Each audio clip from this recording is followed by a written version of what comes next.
Welcome back to My Life on a GLP-1. I'm your host, Scott Johnson, and as always, I'm here with the wonderful Sarah. Hey everyone, glad to be here. So, Sarah, today I want to talk about something I'm pretty sure every single person on these medications has experienced, but nobody seems to talk about before you start.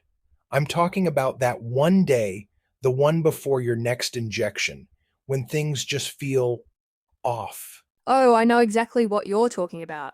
For me, it's Thursday. My injection is on Friday, and Thursday is the day the universe decides to test me. It's uncanny, right? You wake up and your mood is already in a weird lane. And the kitchen, for the first time all week, the refrigerator is suddenly broadcasting on a frequency you haven't heard in months. You're actually hungry. Yes, the refrigerator broadcast. It's not just bored hungry either. It's that specific, slightly grumpy hunger from before, and the first time it happens, it's terrifying. You think, is this it? Is the medication failing? Did I just spend all this money for it to end with scrambled eggs on a Thursday morning? Exactly. The panic is real. But then Friday comes, you take your shot, and by Saturday morning, silence. The broadcast is gone. And you realize, okay, the medication isn't failing. It was just running low. And you're not alone. When you go online, you see it everywhere. People have all these names for it. The end of week slump, the pre-shot blues. My personal favorite is the worn off window. It's this huge shared experience that doesn't have an official medical name. Your doctor probably didn't mention it. So today, we're giving it a name. We're calling it the GLP-1 crash day. And it's not a sign that something's wrong. It's a sign of how the medication works. To understand the crash day, you have to get just a little bit nerdy about how these drugs move through your body. There's a concept called peak and trough concentration. Okay, I'm ready. Lay the science on me. So when you inject, the drug level in your system rises for a day or two. That's the peak concentration. It's when the appetite suppression is strongest, the food noise is quietest. You feel like you've got superpowers.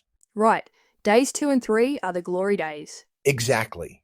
From there, your body slowly metabolizes the drug, and the concentration gradually declines.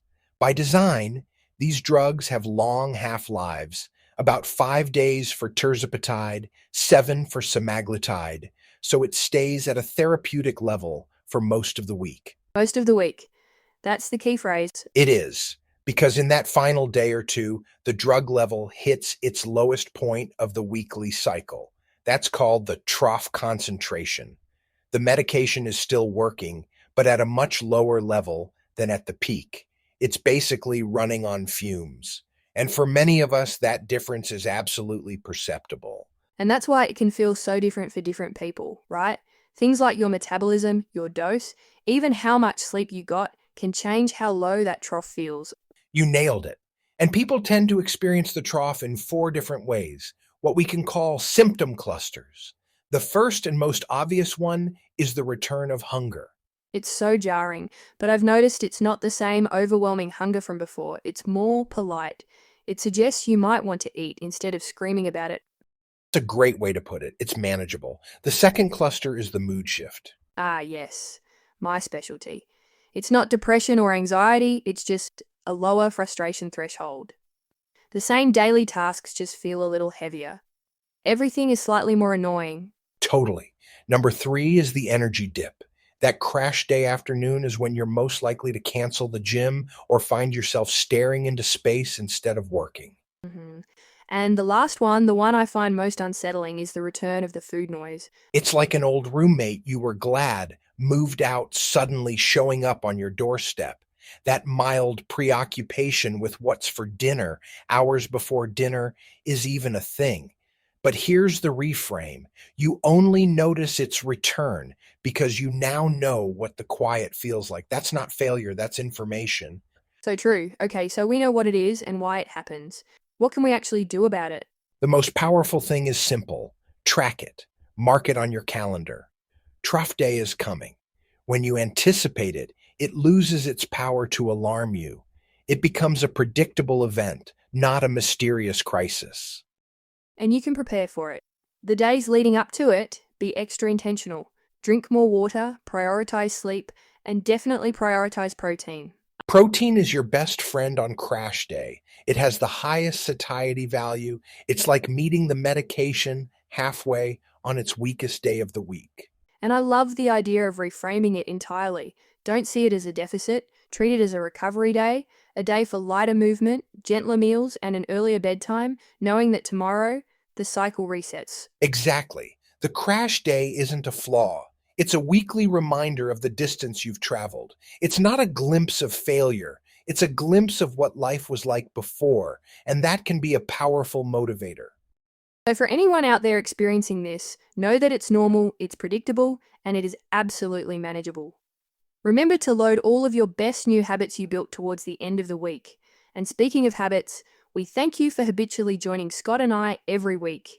If you keep listening and sending us messages, we will keep sharing our stories. So, tell us, Scott, what final advice do you have to share about this crash day phenomenon? Thank you and well said, Sarah. We just hit another milestone here at My Life on GLP-1 also, so be sure to subscribe so you don't miss our next episode. However, my final thought is this.